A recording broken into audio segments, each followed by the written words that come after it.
जैन साथियों, आज पार्लियामेंट के अंदर सभी दलों की मीटिंग थी। उस सर्वदलीय बैठक में मैंने अडानी के भ्रष्टाचार का मुद्दा उठाया। अडानी का भ्रष्टाचार जो पिछले 3-4 दिनों से काफी चर्चा में है। और यह भ्रष्टाचार क्या है? अडानी जो नरेंद्र मोदी जी के करीबी मित्र माने जाते हैं, जिनको मोदी सरकार ने पोर्ट दे दिया, एयरपोर्ट दे दिया, माइनिंग दे दी, जिसको मोदी सरकार ने सीमेंट की फैक्ट्रियां दे दी, जिसको मोदी सरकार ने बिजली के ठेके दे दिए, पानी के ठेके दे दिए, यानी कि सब कुछ उसके नाम पर नीलाम करते जा रहे हैं। उस अडानी ने एक ऐसा फाइनेंशियल फ्रॉड किया, एक ऐसा वित्तीय भ्रष्टाचार किया है जिसको आप सुनेंगे तो हैरान हो जाएंगे। आपको मालूम है, अचानक अडानी दुनिया के दूसरे नंबर के अमीर बन गए। उस वक्त भी मैंने कहा था कि ये दुनिया के 2 नंबरी अमीर बने हैं, और आज वो 2 नंबरी वाली बात सही साबित हो रही है। अब उनका जो अमीरों की सूची में उनका नंबर है वो लगातार गिर रहा है। वो 8वें नंबर पे पहुंच चुके हैं, क्योंकि झूठ का पहाड़ उन्होंने खड़ा किया था, क्योंकि भ्रष्टाचार की बुनियाद पर वो अमीर बने थे।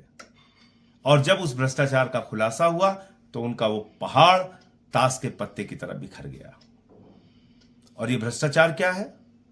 अडानी ने टैक्स हेवन कंट्रीज, यानी कि ऐसे देश जहां पर कर की छूट होती है, आप पैसे रख सकते हैं, आप कंपनियां बना सकते हैं, आप पैसे कहां से ला रहे हैं इसका सोर्स बताने की आपको जरूरत नहीं पड़ती है। उन सारे देशों से, उन टैक्स हेवन कंट्रीज से अपनी ही कंपनी का शेयर खरीदा जो भारत में उसकी कंपनियां हैं। और यह शेयर क्यों खरीदा? क्योंकि अपनी कंपनियों के शेयर के दाम उसको बढ़ाने थे।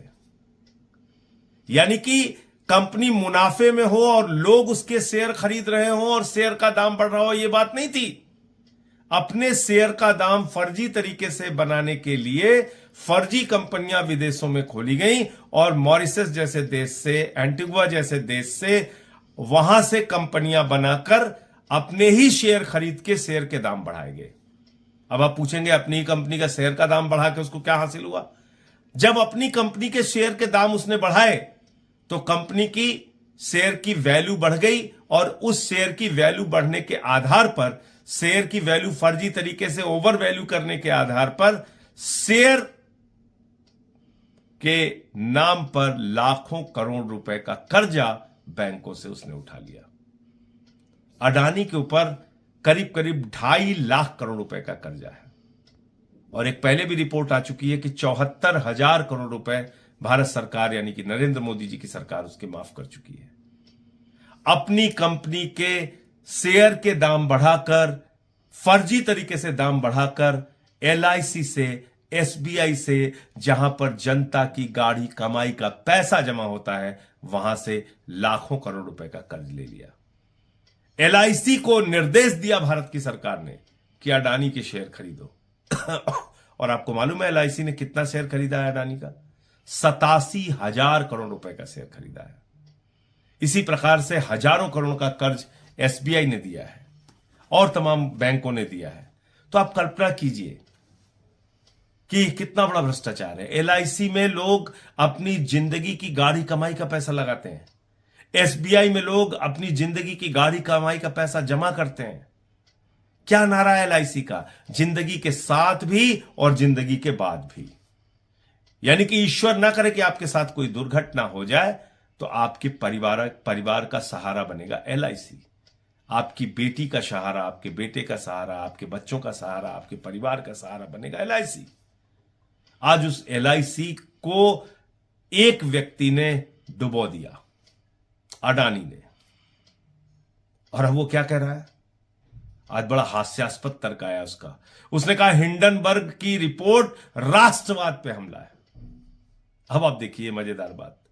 हिंडनबर्ग 2017 से लेकर अब तक 16 कंपनियों के फाइनेंशियल फ्रॉड को उजागर कर चुका है। 16 कंपनियों के फाइनेंशियल वित्तीय भ्रष्टाचार को उजागर कर चुका है। उसमें अमेरिका की भी कंपनी है तो फिर उसने अमेरिका पे भी हमला कर दिया। उसमें चाइना की भी कंपनी है तो उसने चाइना पे भी हमला कर दिया। उसमें जापान की भी कंपनी है तो उसने जापान पे भी हमला कर दिया।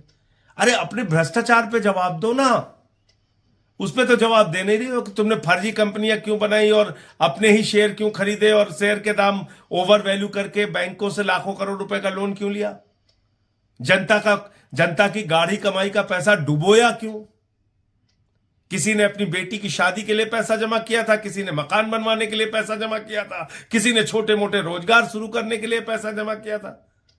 वो सारा पैसा तुमने डुबा दिया। उस पर जवाब दो। अब कह रहे हो राष्ट्रवाद पे हमला है, यानी कि भारत राष्ट्र के करोड़ों लोगों का लाखों करोड़ रुपए लूटकर अडानी आप राष्ट्रवाद की बात कर रहा है।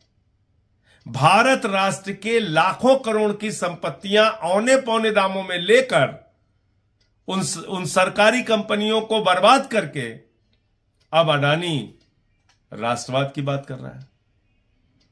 तो इस राष्ट्रवाद के नारे के पीछे तुम्हारा भ्रष्टाचार छुपेगा नहीं, क्योंकि इसी भारत राष्ट्र के करोड़ों लोगों को तुमने लूटा है।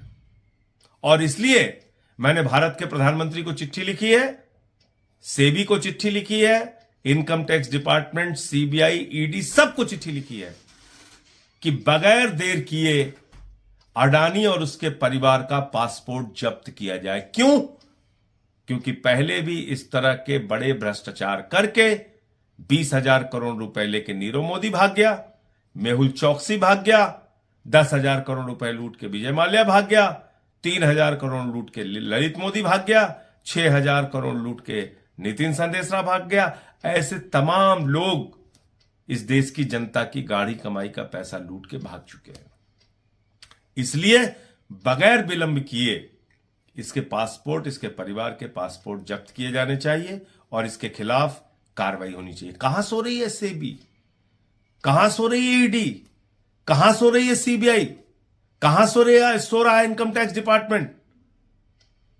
विपक्ष के नेताओं पे कार्रवाई करनी हो तो गर्दन दबाने चले जाते तुरंत। इतना बड़ा भ्रष्टाचार का खुलासा हुआ, अभी तक कोई कार्रवाई नहीं हो रही इन लोगों पे। अडानी के पूरे ग्रुप पे कहीं कोई कार्रवाई नहीं हुई। क्यों?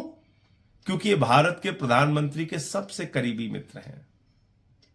अपने इस करीबी मित्र को नरेंद्र मोदी जी ने 2.5 लाख करोड़ रुपए का कर्जा दिया है, 74,000 करोड़ रुपए माफ किया है अपने इस मित्र का। आप कल्पना कीजिए, आपको अगर नौकरी देने की बात आती है तो कहते हैं -20 डिग्री टेम्परेचर में देश की सेवा करो और 4 साल के बाद रिटायर होकर दर दर की ठोकरें खाओ, अग्निवीर बन जाओ। और आपके लिए रोजगार नहीं, आपके लिए दवाएं नहीं, आपके लिए दूध नहीं, आटा दाल चावल सब महंगा कर दिया। लेकिन एक अडानी के नाम पर पूरा देश गिरवी रखने को तैयार है ये सरकार। इसलिए आज मैंने सर्वदलीय बैठक में मांग की है कि इन मुद्दों के ऊपर सदन में चर्चा कराई जाए और अडानी का जो भ्रष्टाचार है उसके बारे में सरकार जवाब दे।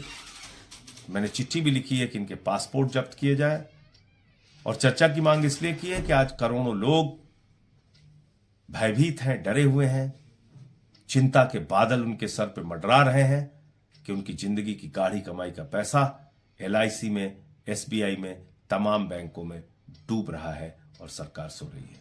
जय हिंद।